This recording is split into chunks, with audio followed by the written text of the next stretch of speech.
My name is Jason Hoeksema. I'm a professor of biology at the University of Mississippi, but I also am president of Delta Windbirds, which is a small, all-volunteer, nonprofit organization based in northern Mississippi. Delta Windbirds is dedicated to providing and maintaining habitat for migratory birds in the Delta region, the Delta being the floodplain of the lower Mississippi River. The primary reason that we founded the organization was to work with private landowners to help them create bird habitat on their land. We also have a mission of educating Mississippians, people who live in this region, about the migratory birds that come through Mississippi. So we hold workshops where we teach people bird identification of shorebirds and sparrows and gulls and warblers. We also lead field trips and bring people out into the Delta for bird watching field trips and show them how to find all these amazing birds that are in their backyard. After the Deepwater Horizon oil spill in the Gulf of Mexico, there was an effort going on to utilize skimmed oil that was collected by the Coast Guard and was being sold. The funds from that were given to the USDA NRCS, who used that money to make bird habitat in the Delta.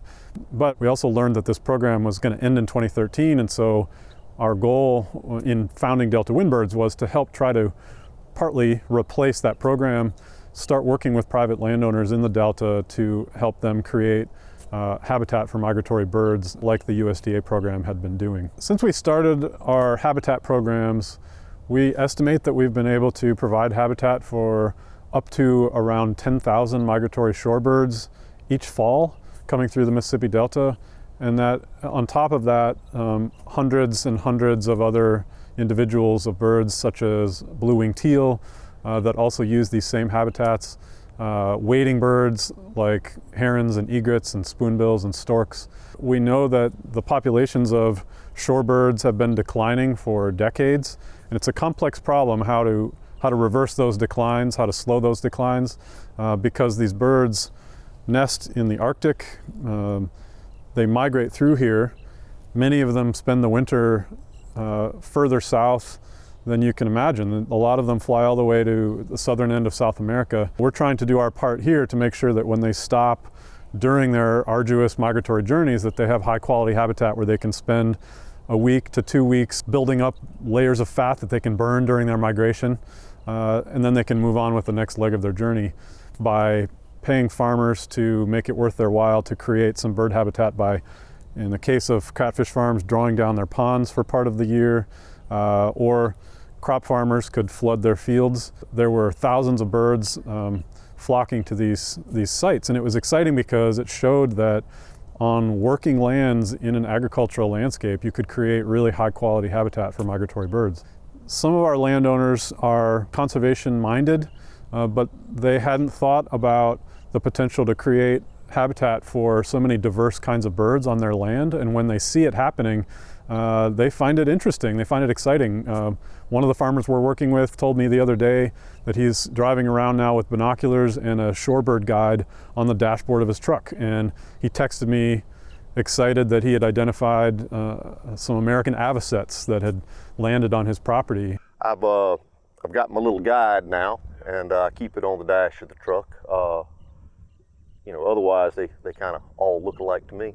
But I've got my binoculars and I'll, look and see. I like the dowagers, I like the yellowlegs. We're here today at the farm of Mr. James Failing. What we've got is an experimental matrix of 3 fields that have been flooded and 3 fields that have not, and we're comparing bird densities and different species of birds that are using those flooded and unflooded fields, but also measuring nutrient cycling, testing how much nitrogen is running off in the water and how much is gassing up into the air from the activity of the bacteria, and measuring populations of invertebrate animals like worms in these different fields so that we can try to document all the potential benefits of this flooding practice that Failing Farms is engaging in right now. When we help landowners to create bird habitat for these migratory shorebirds, they flock to it like crazy, and that suggests to us that there's a big need for it.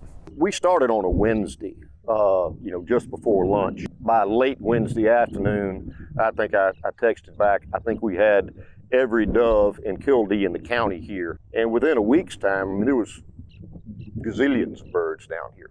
So I don't know how they know, but it happens pretty fast. What's happening here on this farm is a demonstration of what is possible, and it gives me hope that to the extent that it's sustainable and can be incorporated into the natural practices of a farm, that these kinds of activities might continue even after Delta Windbirds is gone. What we really want is for the landowners to become invested in it so that, you know, if and when Delta Windbirds goes away someday, there will be a legacy of doing this that will be part of the culture of the Delta region, is to make habitat for these birds.